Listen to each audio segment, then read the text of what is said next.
다같이 새벽 기도회 하나님께 드리겠습니다. 누구든지 첫째가 되고자 하면 무사람의 끝이 되며 무사람을 섬기는 자가 되어야 하리라.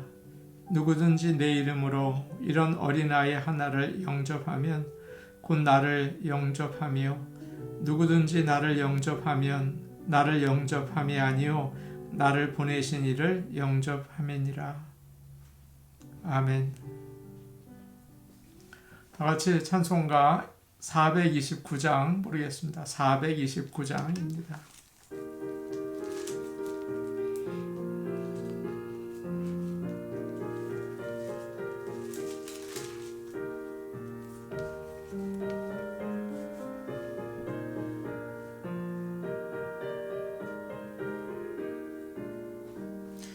세상 모든 풍파 너를 흔들어 약한 마음 낙심하게 될 때에 내려주신 주의 복을 세어라.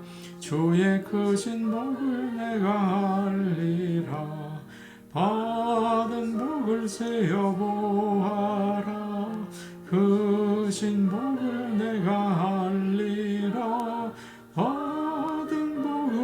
세어보아라. 주의 크신 복을 내가 알리라. 세상 근심 걱정 너를 누르고 십자가를 등에 지고 나갈 때 주가 내게 주신 복을 세어라. 두려움 없이 항상 찬송하리라. 받은 복을 세어 보아라. 크신 복을 내가 알리라. 받은 복을 세어 보아라. 주의 크신 복을 내가 알리라. 세상 권세 너의 앞길 막을 때 주만 믿고 낙심하지 말아라. 천사들이 너를 보호하리니 염려 없이 앞만 보고 나가라. 받은 복을 세어 보아라. 크신 복을 내가 알리라. 받은 복을 세어 보아라. 주의 크신 복을 내가 알리라. 찬송가 431장입니다. 431장입니다.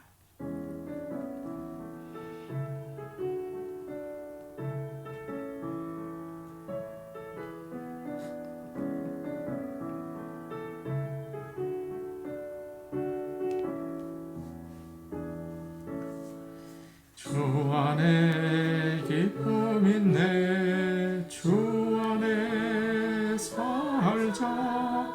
주 안에 평안 있네. 주 안에 살자.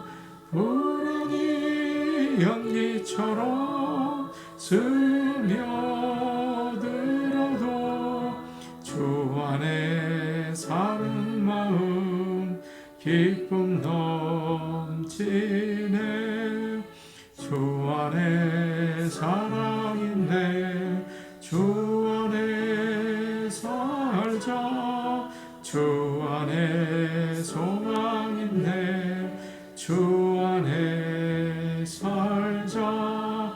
범람한 성난파도 밀어닥쳐도 주 안에 사는 마음 평화 넘치네. 주 안에 영생 있네. 주 안에 살자. 주 안에 천국 있네. 주 안에 살자. 불길이 지옥처럼 솟아올라도 주 안에 사는 마음 생명 넘치네. 하나님 말씀 같이 보겠습니다. 누가복음 5장 21절에서 26절 말씀입니다. 누가복음 5장 21절에서 26절 말씀입니다. 신약성경 96페이지에 있습니다.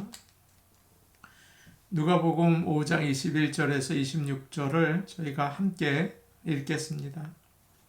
서기관과 바리새인들이 생각하여 이르되 이 신성 모독하는 자가 누구냐? 오직 하나님 외에 누가 능히 죄를 사하겠느냐? 예수께서 그 생각을 아시고 대답하여 이르시되 너희 마음에 무슨 생각을 하느냐? 죄 사함을 받았느니라 하는 말과 일어나 걸어가라 하는 말이 어느 것이 쉽겠느냐? 그러나 인자가 땅에서 죄를 사하는 권세가 있는 줄을 너희로 알게 하리라 하시고 중풍병자에게 말씀하시되 내가 네게 이르노니 일어나 내 침상을 가지고 집으로 가라 하시매 그 사람이 그들 앞에서 곧 일어나 그 누웠던 것을 가지고 하나님께 영광을 돌리며 자기 집으로 돌아가니 모든 사람이 놀라 하나님께 영광을 돌리며 심히 두려워하여 이르되 오늘 우리가 놀라운 일을 보았다 하니라. 아멘. 지난 시간에 우리는 예수님이 친구들이 데리고 와서 지붕을 뚫고 내린 중풍병자를 고치신 말씀으로 은혜를 나누었습니다. 오늘은 그 다음에 어떻게 되었는지 살펴보려고 합니다. 주님은 그 중풍병자를 보시고 너희들 내가 말씀을 전하는데 이게 뭐 하는 짓이냐? 지금 사람들이 은혜 받고 있는 거 안 보이냐? 얼마나 큰 잘못을 하고 있는지 아는가? 그렇게 꾸짖지 않으시고 오히려 그 친구들의 믿음과 정성을 보셨습니다. 그리고는 이 중풍병자에게 말씀하시죠. 이 사람아, 내 죄 사함을 받았느니라. 그렇게 이야기하셨어요. 예수님이 그 말씀을 하시자 사람들이 웅성웅성 거렸던 것 같습니다. 21절을 보니까 이런 말씀이 나와요. 서기관과 바리새인들이 생각하여 이르되 이 신성 모독하는 자가 누구냐? 오직 하나님 외에 누가 능히 죄를 사하겠느냐? 서기관들과 바리새인들은 오늘날로 이야기를 한다면 총회에서 보낸 조사위원회 정도 될 것입니다. 직접 예수님이 전하는 말씀을 듣고 뭐가 잘못되었는지를 살폈어요. 그리고 기적을 보면서 혹시 속임수가 아닌지 확인하러 온 것입니다. 그래서 의심을 가지고 예수님 말씀하시는 거 듣고 또 무슨 일을 하시는지를 자세하게 보았죠. 그러다가 예수님께서 중풍병자에게 내 죄 사함을 받았느니라 그렇게 말씀하시니까 이거다. 이게 문제구나 생각을 했어요. 자기가 어떻게 죄를 용서해? 하나님이야? 하나님만 용서하실 수 있지. 그렇게 겉으로는 말을 못하고 사람들이 많이 있으니까 속으로 그렇게 생각을 했습니다. 이들의 생각은 맞죠. 하나님만 죄를 용서하실 수가 있어요. 그리고 성전에 가서 하나님께 속죄 제사를 드려야 용서를 받을 수 있잖아요. 여기는 성전도 아니고 또 제사를 드리는 것도 아니고 제사장도 없어요. 어떻게 죄 용서를 받을 수 있습니까? 그렇다면 자신이 하나님이라는 겁니까? 예수는 분명히 사람이에요. 하나님이 아니에요. 게다가 하나님을 모욕하기까지 한다면 그는 좋은 선생도 아니고 선지자도 아니고 사기꾼이죠. 그렇게 생각을 한 것입니다. 여러분도 아시는 것처럼 신성모독은 가장 악한 죄죠. 하나님을 직접 모욕하는 거 아닙니까? 그래서 사람들은 돌로 쳐서 죽였어요. 이제 예수님께서 어떻게 하시는지 22절을 보니까 나와 있습니다. 22절을 우리 같이 볼까요? 예수께서 그 생각을 아시고 대답하여 이르시되 너희 마음에 무슨 생각을 하느냐? 예수님은 서기관들과 바리새인들이 무슨 생각을 하는지를 아셨습니다. 우리는 사람들의 겉모습만 보죠. 그 사람이 하는 말, 또 표정, 행동을 어떻게 하는지 그걸 보면서 막연하게 추측을 할 뿐이에요.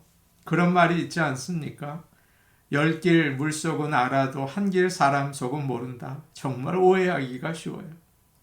하나님께서 사무엘에게 그런 말씀을 하셨죠. 사람은 외모를 보거니와 나 여호와는 중심을 보느니라. 하나님은 마음 깊은 곳까지 우리의 숨은 생각까지 다 보고 계십니다. 얼마나 무서운 일입니까? 우리는 오히려 다 잘 모르죠. 문제는 마음에 있어요. 우리가 겉으로는 서기관과 바리새인들처럼 거룩해 보이려고 애를 쓰고 고상해 보이려고 하고 지적인 것 같이 보이려고 하지만 사실 우리 속에는 더러운 것이 참 많습니다.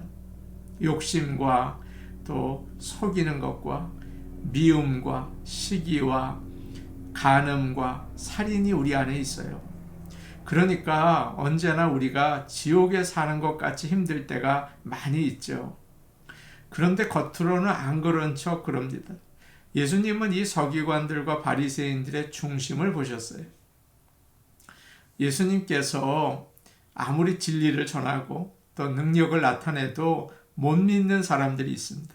아마 오늘날 다시 오신다고 해도 비난하고 깎아내리고 거절하고 그런 사람들이 상당히 많을 거예요. 왜 그럴까요? 지금 서기관과 바리새인들은 그들이 배운 율법과 유대교라는 전통의 틀 가운데 갇혀 있습니다. 요즘에 프레임이라는 말을 많이 하더군요. 저도 그래요. 부정적으로 보고 의심하는 경향이 있습니다. 제가 모태신앙이 아니었다면 예수님 믿지 못했을 것 같아요. 그런데 하나님의 은혜로 믿게 된 것을 참 감사하게 생각합니다. 믿음은 예수님께 마음으로 항복하는 것입니다. 그리고 순종하는 거죠. 하나님께서 은혜 주셔서 성경 말씀을 읽으면서 또 기도하면서 내가 가지고 있는 지식이라든가 경험이라든가 생각의 프레임을 깨고 예수님을 받아들일 수 있기 원합니다. 예수님께 항복하기를 원합니다. 예수님은 서기관들과 바리새인들에게 이제 이런 말씀을 하세요. 23절 말씀입니다. 우리 같이 보죠. 23절입니다. 함께 보십니다. 시작. 내 죄사함을 받았느니라 하는 말과 일어나 걸어가라 하는 말이 어느 것이 쉽겠느냐. 사실 둘 다 어려운 말이죠. 누가 죄 용서받았다고 말할 수 있겠습니까? 누가 일어나 걸어라 그렇게 말할 수 있겠습니까? 아무도 이 둘 다 말할 수 없습니다. 굳이 비교를 한다면 죄 용서를 받았다는 말이 좀 더 쉬울 것 같아요. 죄가 용서받았는지 안 받았는지는 당시에 확인할 수가 없잖아요. 그러나 일어나 걸으라는 말은 그 자리에서 그 말이 맞는지 틀린지를 즉시 알 수가 있습니다. 일어나지 못한다면 이 사람 가짜네, 거짓말쟁이네 그럴 거예요. 우리 예수님은 이 둘 다를 하실 수가 있습니다.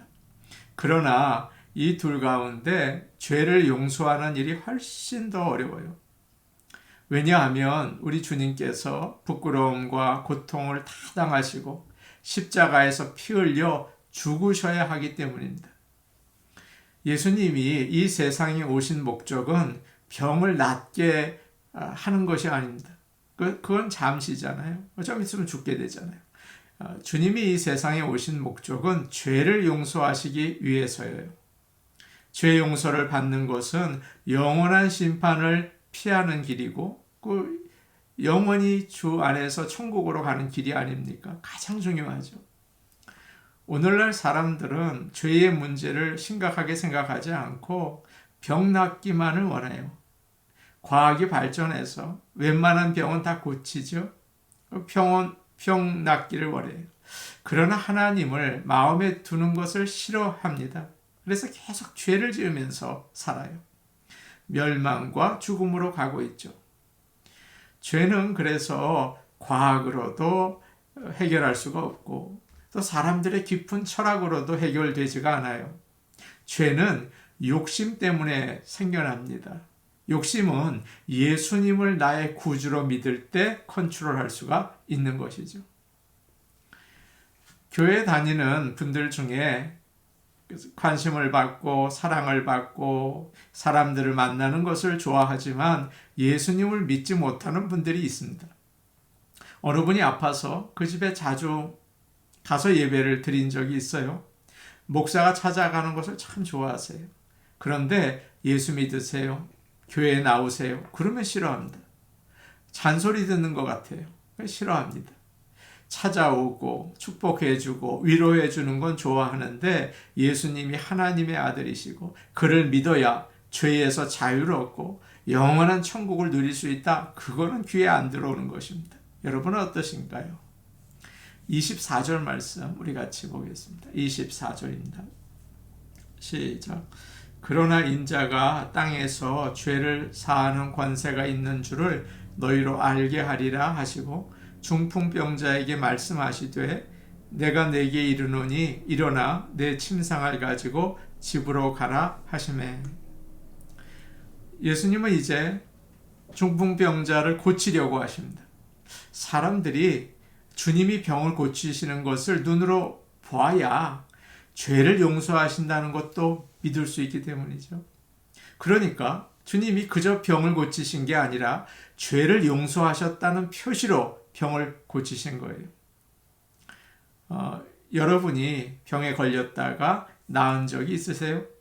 넘어졌다가 하나님의 도우심으로 일어난 적이 있으세요? 참 감사한 일이죠. 우리 하나님은 놀라우시죠. 그런데 그 일을 통해서 알아야 할 게 있습니다. 하나님께서 나를 사랑하시고 예수 그리스도를 통하여 내 죄를 용서하셨다는 사실이에요. 그게 중요한 거예요.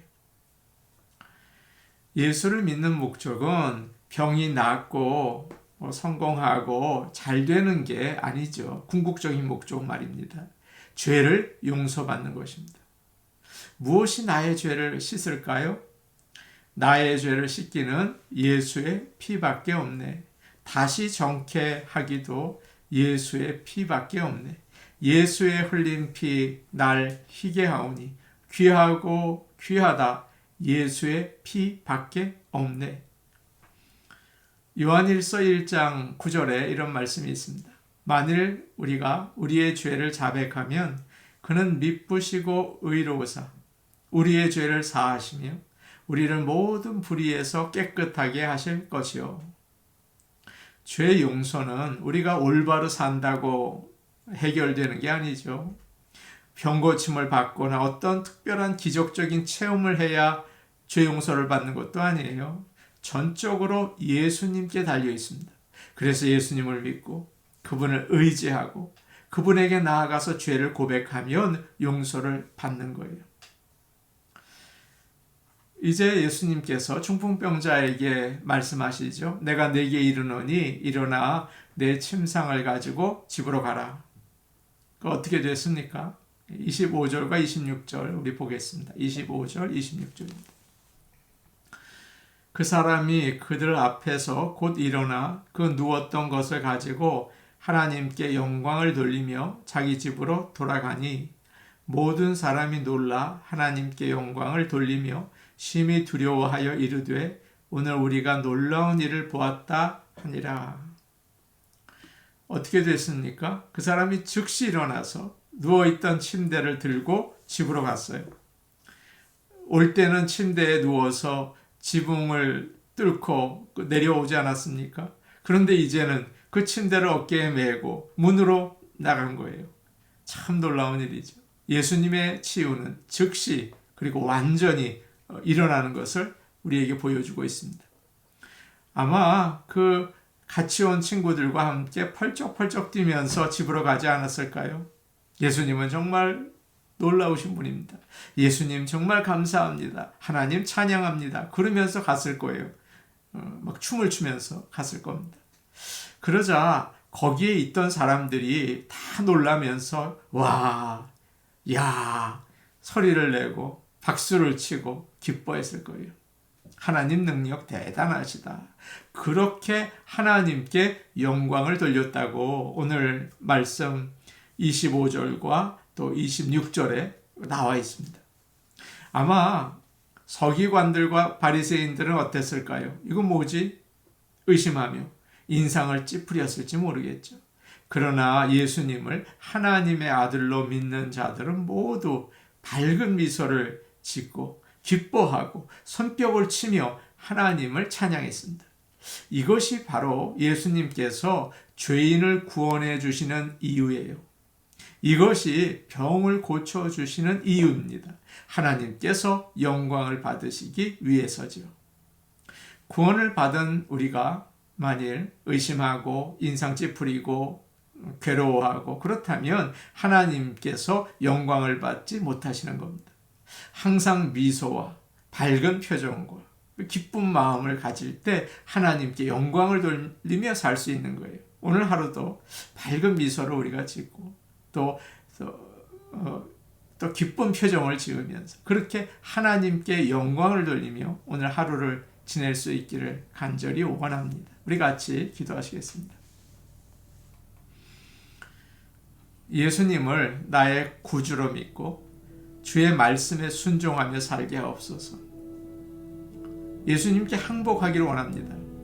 내가 똑똑하고 내가 많은 경험을 가지고 있고 내가 나이가 들어서 또 지혜가 있을지 모르지만 그 모든 것을 깨뜨리고 오직 하나님의 말씀, 오직 예수님께 순종하게 하여 주시옵소서. 오늘 밝은 표정으로 하나님께 영광 돌리기 원합니다. 그냥 죽을 인상을 쓰고 있으면 안 되겠죠. 하나님 아버지 밝은 미소 그리고 기쁜 표정으로 하나님께 영광 돌리며 살게 하옵소서. 수요 예배를 위해 기도하겠습니다. 오늘 수요 예배가 있어요. 세상이 차가워져서 주중 예배들이 다 제대로 드리지 못한다고 해요. 얼마나 슬픈 일입니까? 수요 예배가 부흥케 하여 주시옵소서.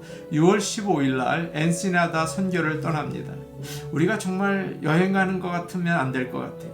하나님이 보내주실 때 그곳에서 주님의 마음과 주님의 원하시는 것들을 발견하고 올 수 있도록 역사하여 주옵소서. 우리 같이 기도하시겠습니다. 은혜로우신 아버지 하나님, 예수님이 우리를 죄에서 구원해 주십니다. 우리를 죽음과 사망에서 건져 주십니다. 아버지 하나님, 예수님을 나의 구주로 믿게 하여 주시옵소서. 내가 가지고 있는 지식, 내가 가지고 있는 경험, 내가 가지고 있는 생각들을 다 깨뜨리고 하나님의 말씀과 그리고 예수님의 능력, 그것에 항복할 수 있게 하여 주시옵소서. 순종하게 하여 주시옵소서. 은혜로우신 아버지 하나님, 오늘도 밝은 표정 또 미소를 지으면서 하나님께 영광 돌릴 수 있기를 원합니다. 주님께서 구원해 주셨다는 것을 세상에 알리고 하나님께 영광 돌릴 수 있게 도와주시옵소서. 은혜로우신 아버지 하나님, 오늘 수요 예배가 있습니다. 세상은 어두워져도 우리는 하나님을 예배하는 주의 백성입니다. 주중에도 또 언제나 하나님을 예배할 수 있게 하시고 수요 예배를 통하여 하나님 영광 받아 주시옵소서. 수요 예배를 사모하는 성도들이 늘어나게 도와주시옵소서. 아버지 하나님, 6월 15일 날 멕시코 엔시나다 선교를 가게 되었습니다. 여행 가고 구경 가는 일 조금 더 없게 하시고 하나님이 하시는 인도하심, 하나님의 부르심에 응답할 수 있게 하시고 주님이 원하는 걸 보고 주님이 원하는 걸 체험할 수 있게 도와주시옵소서. 예수님 이름으로 기도하옵나이다. 아멘.